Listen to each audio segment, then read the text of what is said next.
Une architecture somptueuse, des palais magnifiques, des monuments majestueux. Dans Venise, l'art est partout, depuis des siècles. Sa beauté, elle la doit à ses marchands du Moyen-Âge, sans doute les plus rudes guerriers économiques de l'époque. Venise est avant tout leur république. C'est ici, dans le Palais des Doges, siège politico-administratif de l'État, que le pouvoir des commerçants s'exerce pour le plus grand bien de leurs affaires. C'est avant tout l'endroit où habite le Doge, l'expression ultime de l'autorité politique vénitienne. C'est aussi le siège de la magistrature vénitienne, donc là où les lois se font, où on contrôle les échanges commerciaux. Et c'est enfin le lieu de la justice. C'est le cœur de la République. Et la République est une république marchande. Donc, par définition, si vous voulez, parmi les principales affaires que l'on traite dans le Palais des Doges, dans les salles des conseils, parmi ces principales affaires, ce sont les affaires économiques qui sont évidemment les plus importantes. Venise est une république du commerce. État et économie se confondent. On peut dire qu'il y a une politique économique vénitienne et qu'il y a vraiment une intervention de l'État, du public, dans l'économie. C'est tout le contraire de Gênes. La République de Gênes, au contraire, a un secteur économique, on dirait aujourd'hui, totalement libéral. C'est-à-dire que seuls les grands armateurs privés s'intéressent au commerce. Un État omniprésent qui utilise sa diplomatie pour conquérir des marchés et décrocher des privilèges pour ses propres marchands. Les premiers traités obtenus par Venise de la part de Visan sont des traités qui concèdent aux marchands vénitiens des situations douanières extrêmement intéressantes dans les ports de l'Empire byzantin. Et quand la diplomatie ne suffit pas, la Sérénissime fait parler les armes. La guerre est inséparable. Tout n'est pas diplomatie.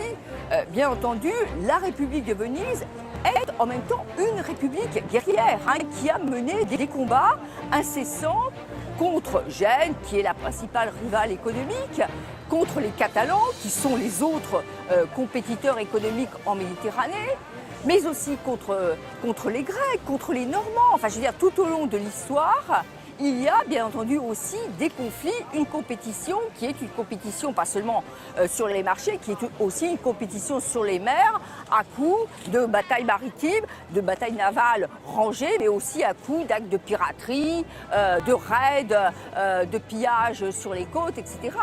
Bien entendu, on ne peut pas séparer l'expansion économique vénitienne d'une expansion guerrière. Et pour mener cette guerre économique, Venise ne recule devant rien.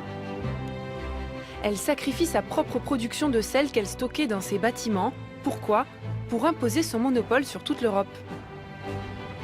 Venise va faire le choix quasiment de s'aborder sa propre production pour en fait mettre la main sur toutes les salines concurrentes. D'abord les salines de l'Adriatique, et là encore la ville va liquider les concurrents, en particulier la petite ville de Comacchio qui se situe en Italie du Nord et qui était aussi un des centres de production du sel. Donc d'abord mainmise sur les salines de l'Adriatique, et puis en fait la ville va ensuite tenter de contrôler une grande partie de l'approvisionnement en sel de l'Europe. Sel, blé, épices, soie, vin, tout passe par les quais de la pointe de la douane.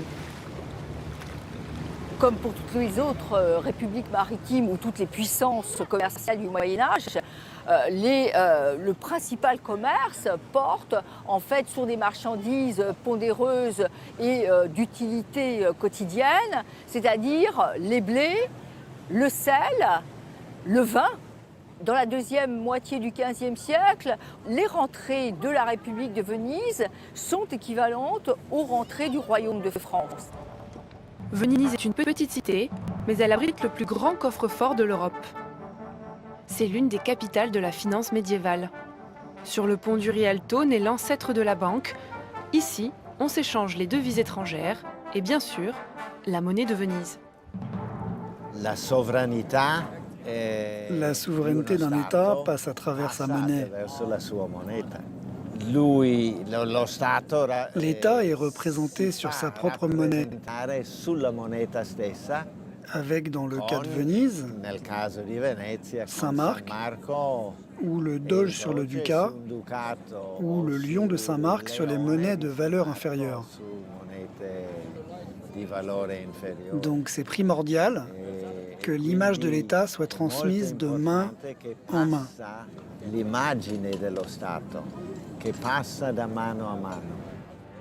L'image que véhicule Venise est celle d'un État fort, capable de battre ses deux véritables concurrents, Gênes et Byzance. Avec Gênes, le front est aussi bien économique que militaire. 4 guerres les opposent au Moyen-Âge pour finir par une victoire vénitienne. Avec Byzance, tous les coups sont permis. En 1204, les croisés passent un marché avec Venise pour les transporter en Égypte. Mais les Vénitiens détournent cette 4e croisade pour éliminer ce concurrent pourtant chrétien, comme eux.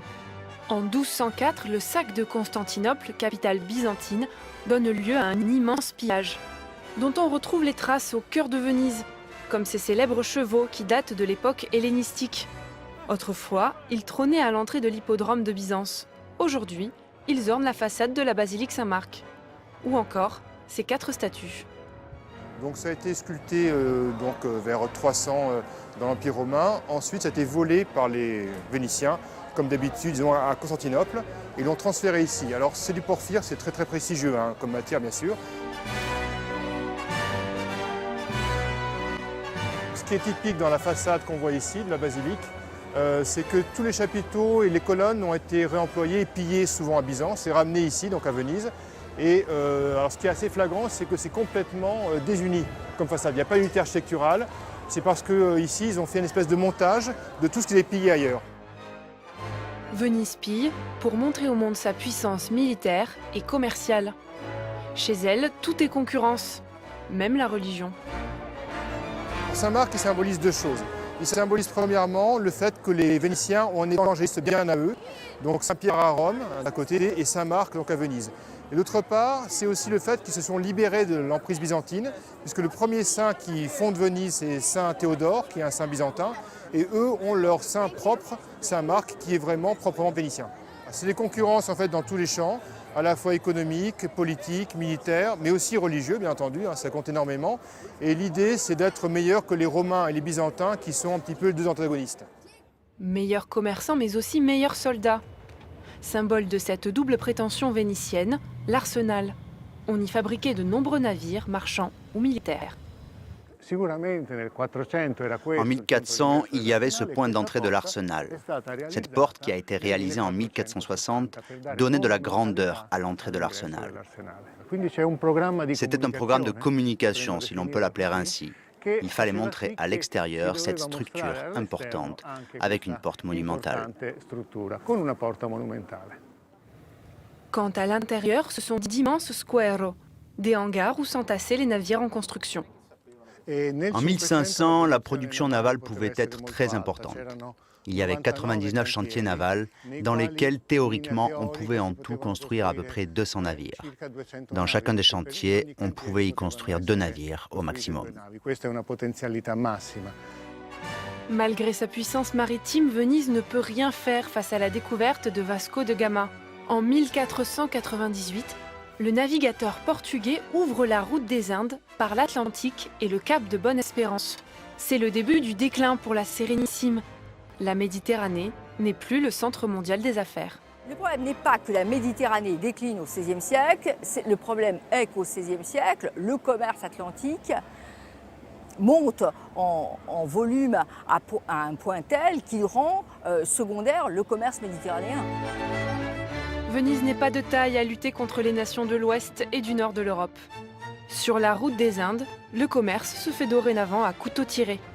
Lisbonne, Paris, Londres et Amsterdam déterrent la hache de guerre économique pour les richesses de l'Asie.